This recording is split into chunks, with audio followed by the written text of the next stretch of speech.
Assalamualaikum, hai guys.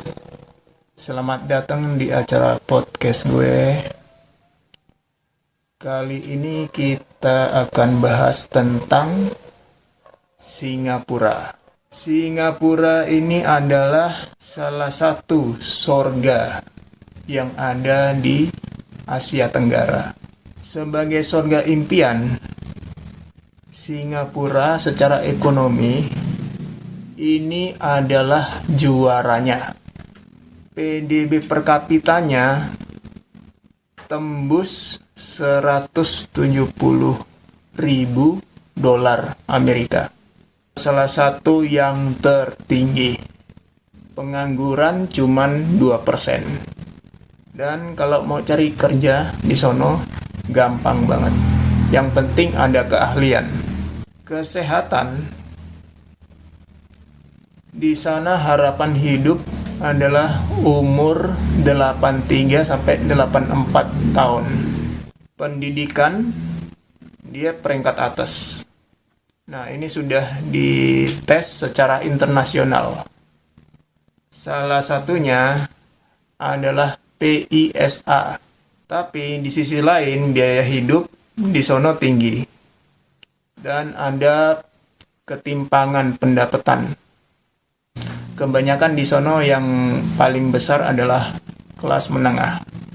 Sedangkan pendapatan yang middle class sampai ke kelas teratas itu sangat berbeda jauh.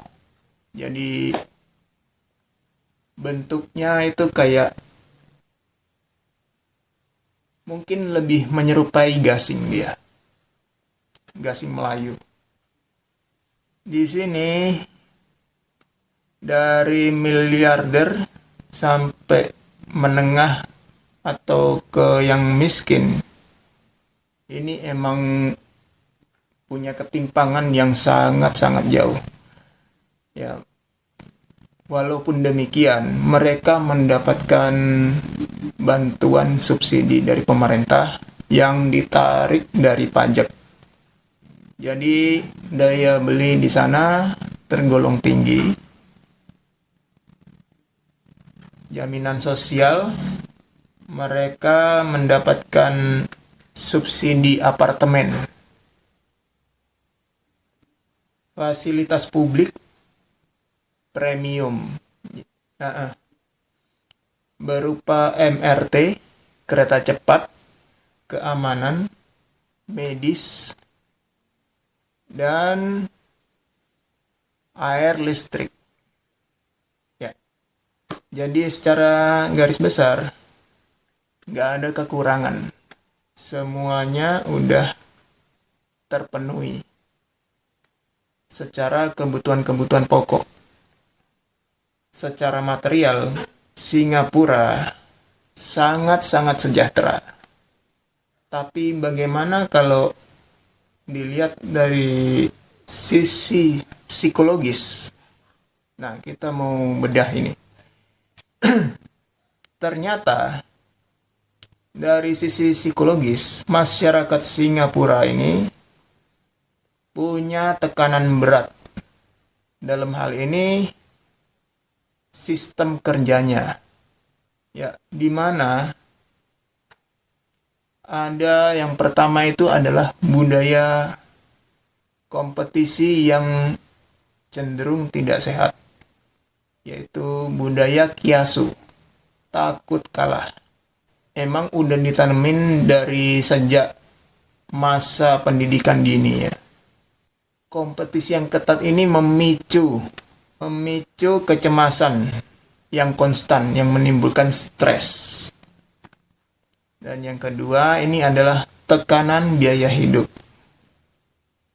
Jadi masyarakat Singapura ini nggak punya pilihan buat menuin kebutuhan hidupnya yang tinggi.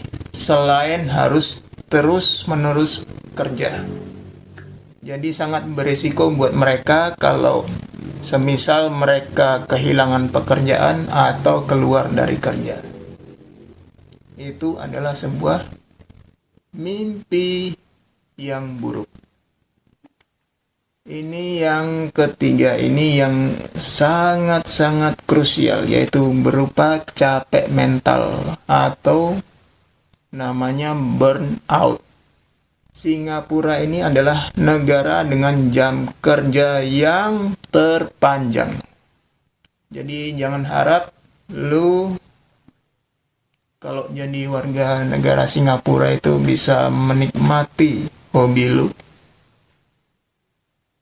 atau menikmati waktu dengan keluarga atau sekedar mau istirahat, apalagi pelesiran. Karena lu nggak ada waktu buat hobi, keluarga, istirahat, pelesiran. Jadi otak ini burn out dan menimbulkan pada akhirnya stres dan depresi. Depresi yang sangat-sangat tinggi. Jadi istilahnya lu bangun, berangkat kerja, pulang, tidur, bangun, kerja lagi. Itu terus. Kita lihat yang keempat, poin keempat ini adalah survei internasional. Yang salah satunya adalah Gallup Global Emotion yang mensurvei masyarakat Singapura. Masyarakat Singapura ini paling jarang mengekspresikan ekspresi positif. Misalnya ketawa, senyum, atau santai dalam kesehariannya. Ini tercatat dalam peringkat yang paling rendah. Karena dalam kesehariannya mereka mau nggak mau harus kerja kayak robot.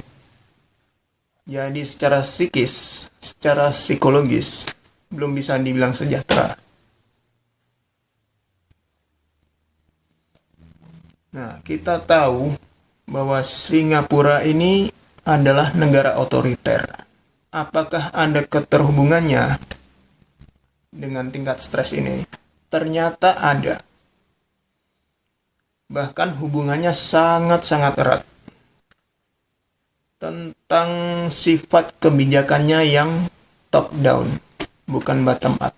Jadi kebijakan dari pemerintah yang dipaksakan ke rakyatnya.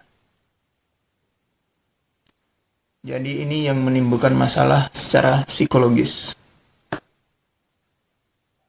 Nah, otoritarianisme yang dianut oleh negara ini, selain sebagai pembungkaman, dia juga sebagai rekayasa sosial yang sifatnya ekstrim. Di mana Singapura di sini fungsinya nggak lain sebagai korporasi raksasa. Nah, di sini pemerintah yang didominasi PAP, Partai Aksi Rakyat ya. Kalau bahasa Inggrisnya ini People's Action Party. Ini pemerintah yang didominasi PAP berfungsi sebagai direksi, sedangkan warga negara ini diperlakukan seperti karyawan. Jadi pemerintah ini dalam hal ini punya target ekonomi makro yang sangat-sangat ambisius. Dan ambisi yang besar ini, ambisi yang tinggi ini dibebankan ke warga negaranya. Nah, warga negara dipaksa produktif sesuai dengan cara negara, sesuai dengan standar negara, dengan ritme kerja yang brutal, supaya menaikkan prestasi ekonomi. Warga nggak punya pilihan, warga nggak punya hak. Mau protes nggak ada tempat dia. Apalagi buat demo atau mogok kerja. Itu mengganggu stabilitas. Jadi di sini aspirasi warga cuma bisa disalurkan melalui speakers corner. Dan ini pun dengan aturan yang berlapis-lapis. Jadi pada akhirnya emang susah. Warga nggak punya tempat buat menyalurkan aspirasi. Ya, alhasil pada akhirnya stres itu ya disimpan sampai mengendap di dalam otak. Jadi stres yang akut.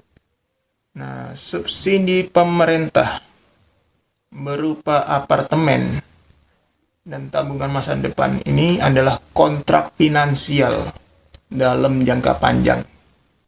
Rupanya jadi jebakan, di mana cicilannya sangat-sangat mahal. Dengan ditambah lagi ongkos biaya hidup yang tinggi. Jadi mau nggak mau memaksa warga terus-terusan kerja tanpa jeda. Di sini kalau kehilangan kerja atau keluar, mau nggak mau bisa jadi musibah buat warga. Nah, sekarang hantu meritokrasi. Nah, Singapura ini punya narasi bahwa mereka nggak punya sumber daya alam selain sumber daya manusia. Jadi kalau males-malesan, mereka akan mati. Dan ini ditanemin dari sejak TK. Anak-anak dari kecil ini disaring berdasarkan nilai akademis secara otoriter oleh pemerintah.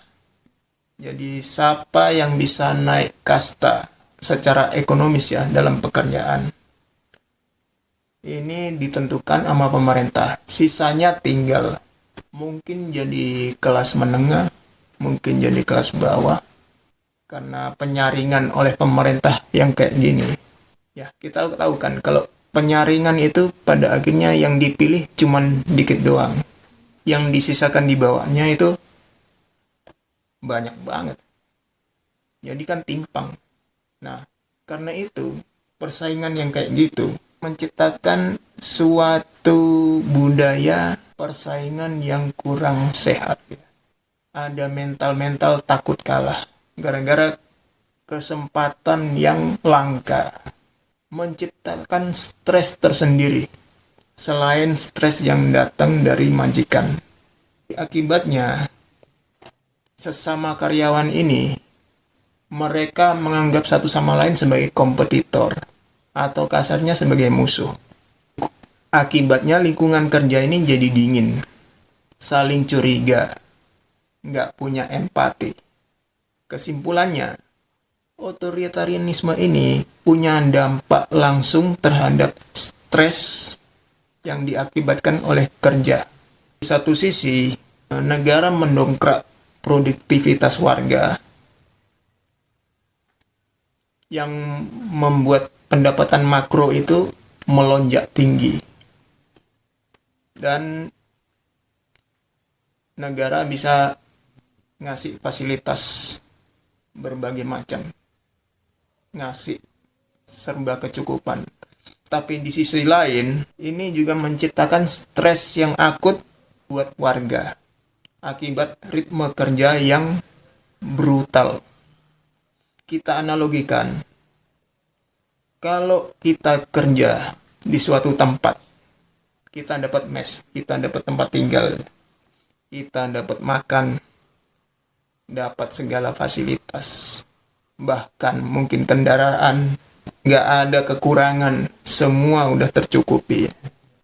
Tapi seluruh hidup dan waktu kita itu kita habiskan buat perusahaan. Sementara kita punya cita-cita buat pribadi, itu udah nggak ada waktu buat itu lagi. Ya, kita bisa bayangin kayak gitu ya. Nggak ada tujuan selain buat perusahaan. Ya, mau nggak kayak gitu. Belum lagi ngomong tentang tekanannya. Begitulah kurang lebih kalau kita membahas tentang Singapura dari sisi psikologis. Jadi apa yang diagung-agungkan oleh beberapa orang tentang Singapura yang mematok otoritarianisme itu nggak selalu membawa ketidakmajuan negara. Memang iya, tapi di sisi lain kita harus melihat sisi kebahagiaan secara psikologis. Mungkin itu yang bisa kita bahas pada kali ini. Ya, silakan cek dan recheck apakah ini benar atau mungkin kurang tepat. Silakan cari sumber-sumbernya. Oke guys, kita berjumpa lagi di acara podcast yang sama, insya Allah, kalau nggak ada kendala. Oke guys, sampai berjumpa, see you.